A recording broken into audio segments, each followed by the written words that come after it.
Let's give a round of applause for Maurisio. Let me set up the camera real quick. I got like 3 jobs as a man. Make some time, Maurisio. So,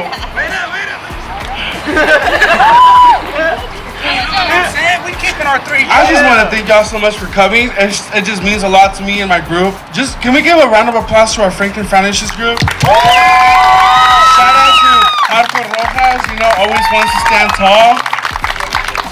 So, organizing this protest has brought me so much joy and happiness, not only because it's for my community, but because it's for our community. And I always say this, that unity creates a community, right? So I got a little speech right here, and it's going to be in Spanish and English. Now, my Spanish is not the best. I'm not that fluent, but I'm not a no sabo. And there's nothing wrong with being a no sabo. I'm just saying. I just want to say I'm fluent. So I'm going to start off with this, right? I stand here not just as a student, but as a voice for justice, dignity, and the rights of our immigrant communities. We are here because we refuse to stay silent in the face of injustice. We are here because we know that immigrants are not just statistics, not just headlines. We are human beings, we are families, and we are friends, and we are neighbors.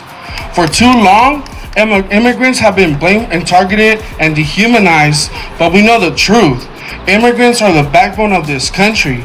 They know that they are the ones that build our homes. They are the ones that harvest our foods. They're the ones that teach our children, and they keep our communities strong.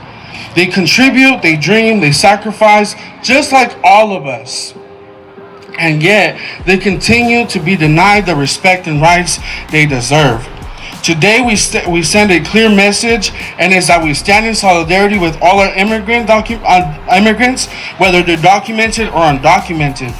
We reject the fear, the racist policies, and the broken systems that tear families apart. Demand justice, humane immigration policies, and a future where no one has to live in fear. Live in fear because of where we're born. But let's be real, change doesn't happen just right now. Just because we show up today. This process is just a spark to start the fire. So we gotta continue. Because one is not gonna do it. We gotta keep on going and showing them that we're not gonna stop at all. And no matter what you say, no matter what you think, and no matter what you look like, we're still gonna sit there and go against you if you go against us. Because we can't sit here and let you guys treat us like we're nothing. Because we're more than nothing. We are everything. So to everyone standing right here, let's just be a reminder that our voice matters, our persistence matters, our fight for justice matters. We are powerful no matter what anyone tells you. Who has here heard the term that your voice doesn't matter unless you're on the office? I heard that multiple times. I had my own family sometimes tell me that. And I said, who told you that?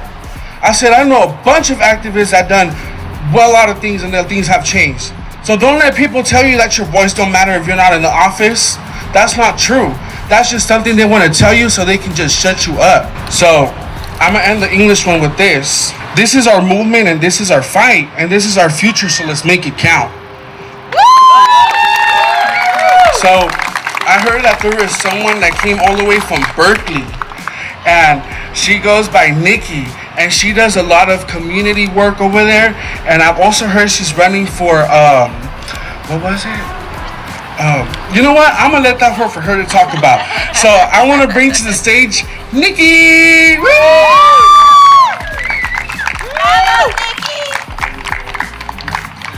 Hola a todos, mi nombre es Nicole Núñez Rivera. I also go by Nikki, and as Maurisio said, I go to UC Berkeley. I study political science and Chicanics Latinx studies. I'm on my second year. Y soy la hija de 2 inmigrantes de México.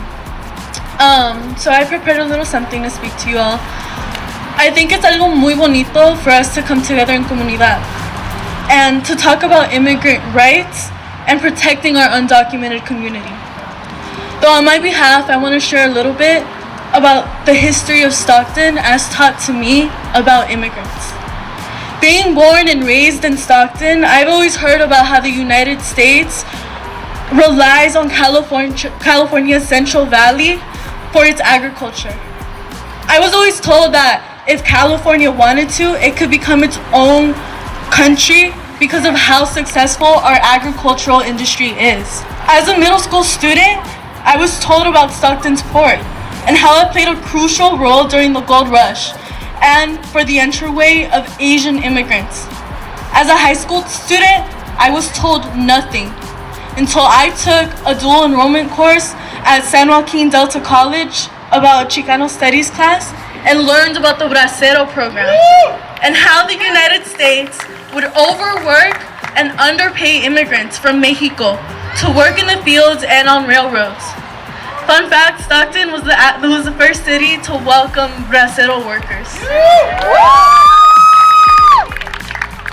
Now as a college student from Stockton at UC Berkeley, I hear about important figures in Chicano history such as Cesar Chavez, but I rarely ever hear about Stockton's very own Dolores Huerta.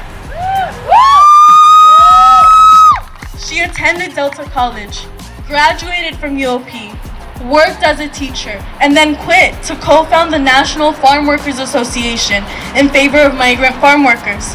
She organized the Delano grape strike and created the phrase that we all know and say, "Si se puede." Si se puede! As a Stocktonian, you end up learning about these things at one point or another. But what you never hear is that immigrants are the very reason why the Central Valley thrives, are who political campaigns are for and against, and why Stockton has played and continues to play a pivotal role in the migration of people from Latino America, from the Caribbean, from Southeast Asian countries like the Philippines and Cambodia, and from South Asian countries like India. You are never truly taught to grasp the fact that immigrants are the backbone of this country.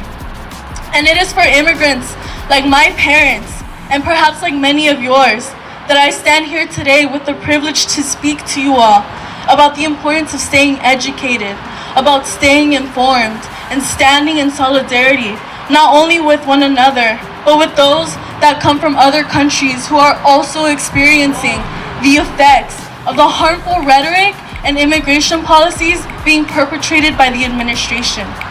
Our community embodies what it means to be resilient, and so I'm here to say, be proud of where you come from. Listen to the stories of your communities and that of others. And most importantly, continue to remember the reason of why you're here, why you're rising up, and why your efforts to organize will make an impact. Juntos en comunidad, nunca nos rendimos. Thank you all. Thank you so much, Nikki. That just shows you that what she said was really pretty. I'm so sorry. I'm so sorry, guys. I'm so nervous. It's such a nervous thing to do because I know I say let's not live in fear, but I never said let's not live in notice. So, como una orgullosa hija de primera generación de inmigrantes. Mis padres vinieron a este país buscando un futuro mejor, llenos de esperanza y trabajo duro, dedicaciones y dedicados a construir una vida donde sus hijos pudieran prosperar. Pero con demasiada frecuencia los derechos de nuestros padres y nuestras familias se ven ignorados,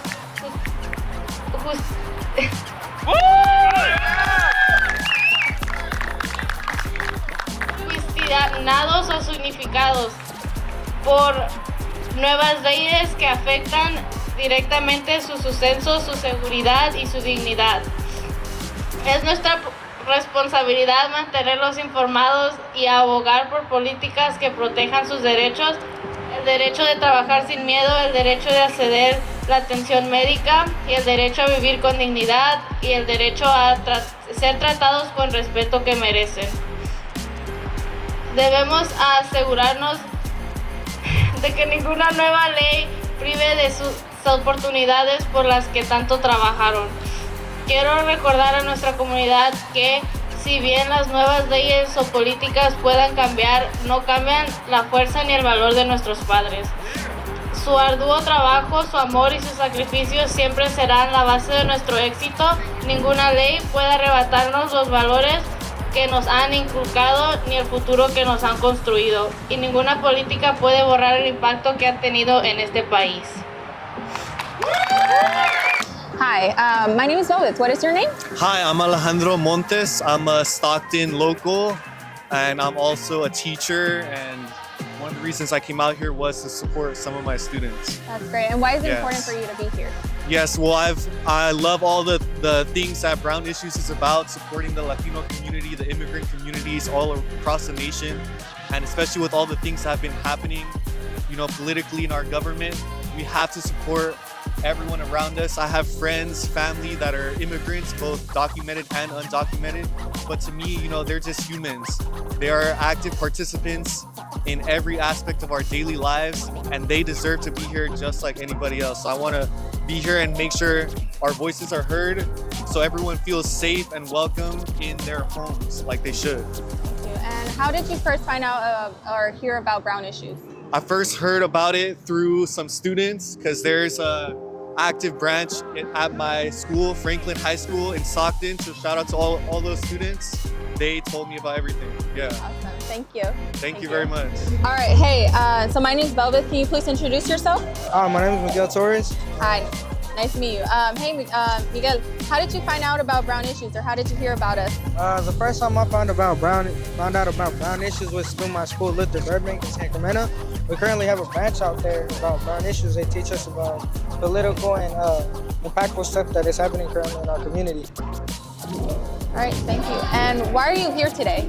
Well, I got invited by some of the people, but I also think it's very important that I'm here because, immigration is an important part of, a very important part of our culture because it's a big stigma behind it. It's a lot of fear behind it, and it shouldn't be that way.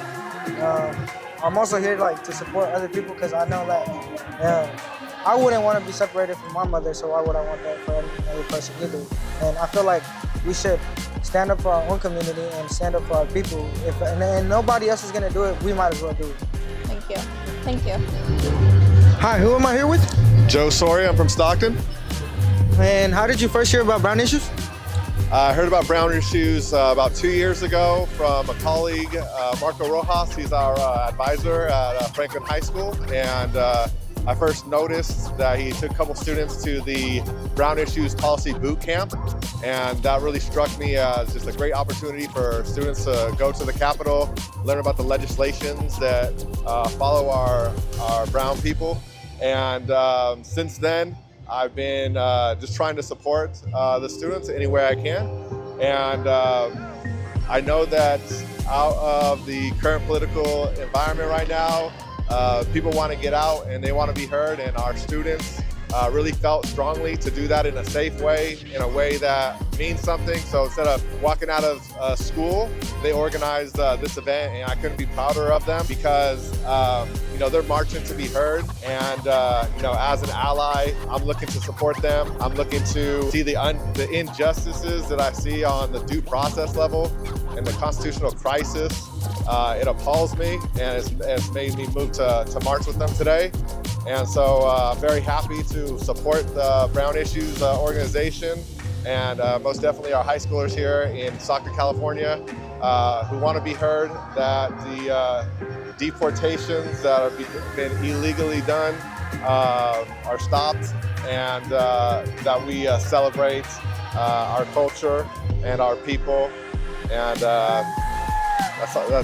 just enjoy the day. Yeah. Hi, who am I here with? Yo, I'm Gabriel Rivera, but everyone knows me as Gibby. All right. How did you first hear about Brown Issues? I first heard about Brown Issues my freshman year of high school at Franklin, but I didn't really join it at first. I was scared, I wasn't committed.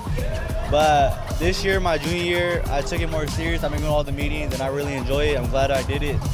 Why do you think it's important for people to show up to this event and show up for the cause more than anything? Well, it's important for people to show up here because a lot of people don't know their rights. Like a lot of my friends, I know a lot of my family members, they're all scared to come outside because they're scared they're going to get deported. It's very important to know your rights and the due process and all that. So yeah, it's very important. Hi, who am I here with? My name is Jennifer Brown. And how did you first hear about Brown Issues? I heard about Brown Issues because I am a teacher at Franklin High School, and Maurisio came and told me, he's the president of our Brown Issues organization. He came and told me about it and asked me to get involved. Okay. I have a question for you. Why do you think it's so important for people to show up to this event, this march, and to show up for the cause more than anything else?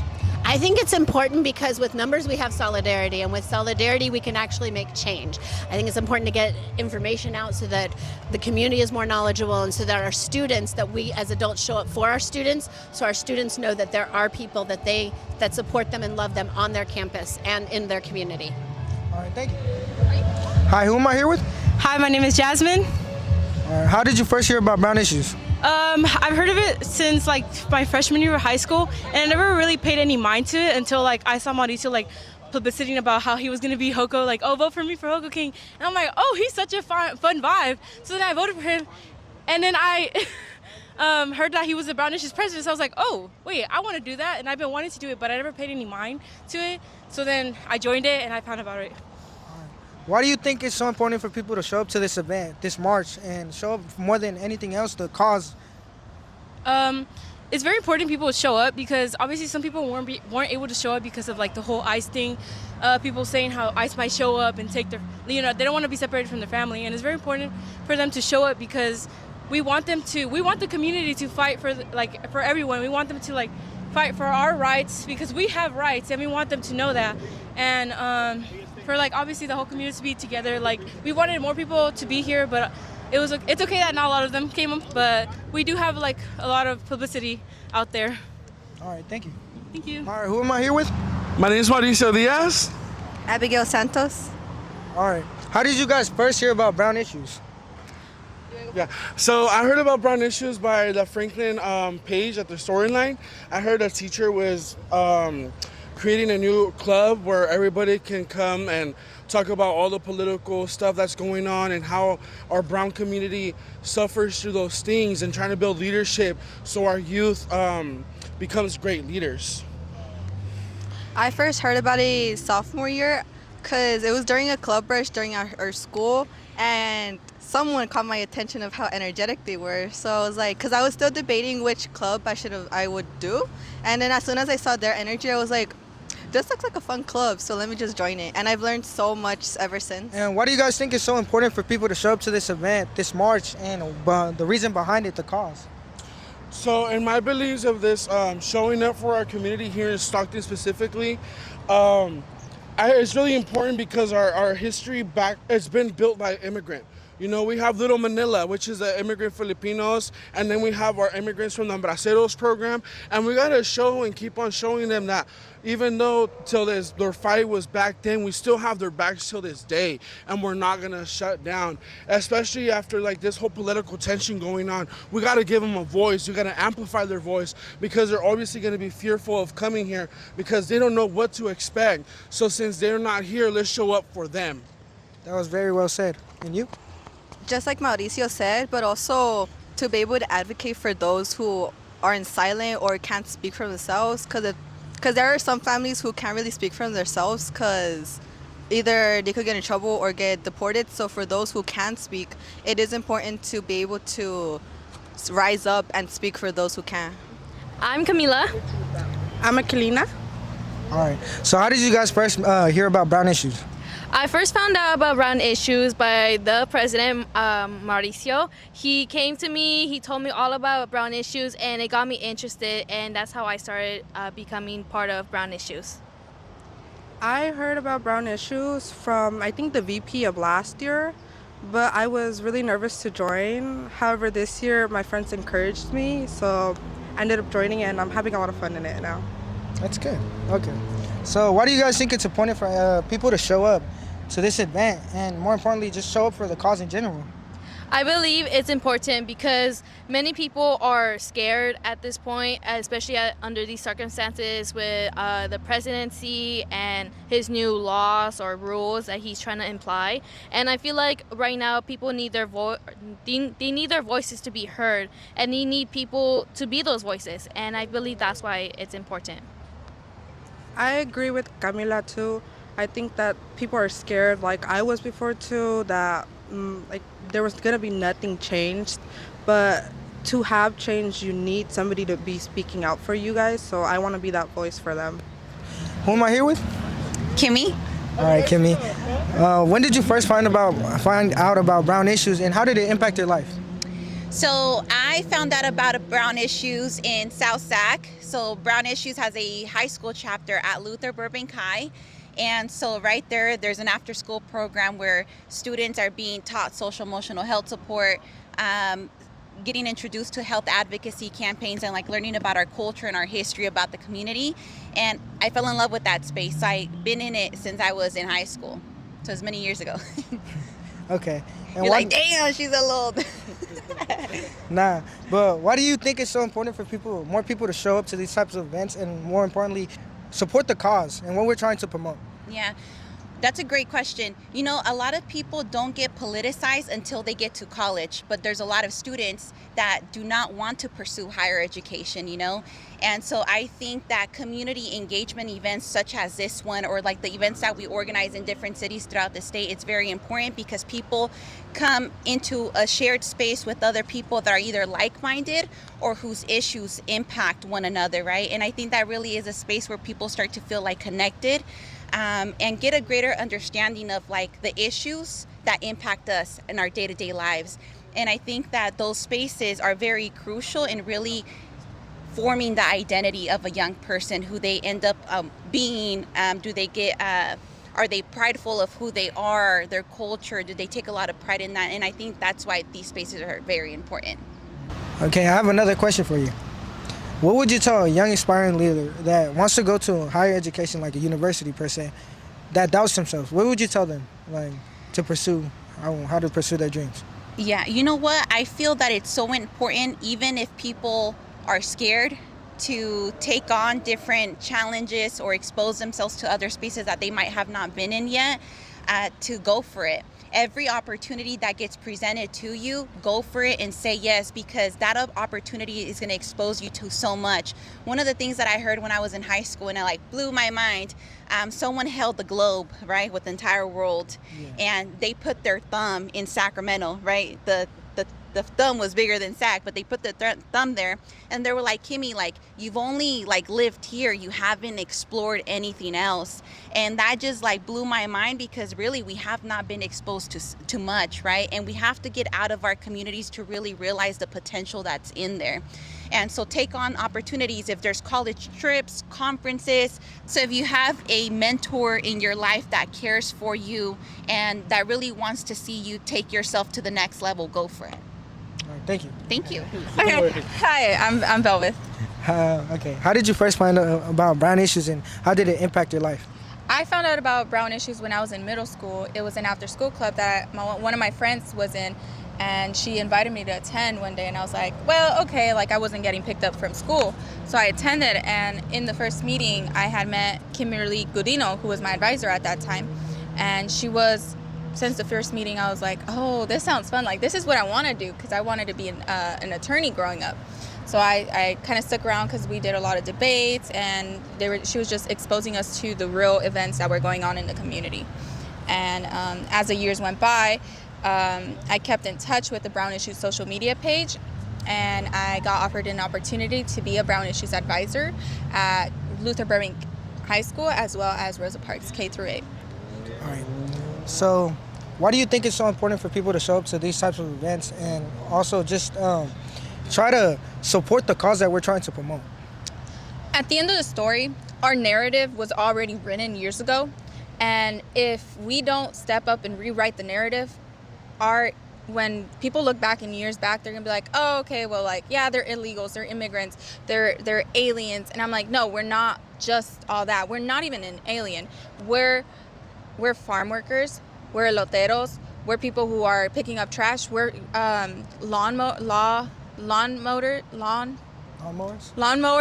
We pick up the community, we uplift the community. We're not just illegals and immigrants. So what better way to speak up and rewrite that narrative than to show up in community spaces and show who we are, show that we are in unity as a community, and show that we stand up for what is right. All right. And one final question. what would you tell a young aspiring leader that wants to aspire for higher education such as university, that's doubting themselves? What would you tell them? I would tell them that take initiative, even though it scares you. It's always scary doing something new, but it's going to benefit you on the long run. Getting involved in all kinds of clubs, organizations, programs, get involved in all that to stay informed on what's going on around you, what other opportunities there is for you, because the more opportunities you grasp, the more you're going to climb up, and the more you're going to be able to look back and say, wow, like I doubted myself, but look where I am now. All right, thank you. Thank you.